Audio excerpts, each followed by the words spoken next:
এদেশের নাগরিকদের পাসপোর্ট ও একটি পরিচয়পত্র উল্লেখ করে ডক্টর মোহাম্মদ ইউনূস বলেন, এখন থেকে পাসপোর্ট করতে পুলিশ ভেরিফিকেশন লাগবে না। আমার নাগরিক অধিকারের একটা অধিকার। আমি চোর না ডাকাত না কি সেটা ভিন্নভাবে পুলিশ আমার বিচার করবে, কিন্তু আমাকে যে জন্ম সনদ দিয়েছেন সেটাও কোনো পুলিশ ভেরিফিকেশন দিয়ে করেননি।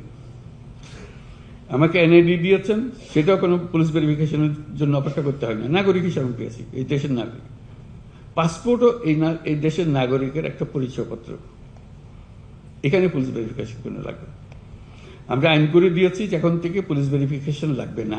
পাসপোর্ট ও জন্ম সনদের প্রাসঙ্গে কথা বলতে গিয়ে ডক্টর মোহাম্মদ ইউনূস বললেন, এটি জনগণের প্রাপ্য অধিকার, আমরা এই সিস্টেম করতে পারছি না। আমি মধ্য বয়সে কিংবা শেষ বয়সে কোথাও যেতে চাই, একটা পাসপোর্ট দরকার। পাসপোর্ট করা হয় নাই, জন্ম নিবন্ধন নাই বলে জন্ম নিবন্ধন লাগবে। আমার আমলের জন্ম নিবন্ধন কি করতো জানিও না, ইত্যাদি ইত্যাদি। কিন্তু পাওয়া যায়, পয়সা দিলে ঠিকই চলে আসে। পয়সা দিলে যখন ঠিকই চলে আসে তাহলে পয়সা না দিলেও আসার কথা। এই সিস্টেমটা আমরা করতে পারছি না কেন? এটা তো একজন নাগরিকের অবশ্য প্রাপ্য। আমার জন্ম সনদ সরকার ব্যবস্থা করতে পারে নাই বলে অজুহাত দিয়ে তো চলবে না। নিশ্চয়ই ব্যবস্থা আছে, কিছু একটা করতে হবে। ওই যে বললাম,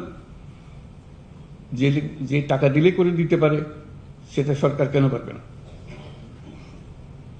কাজে আমাদেরকে সেই ব্যবস্থা করতে হবে।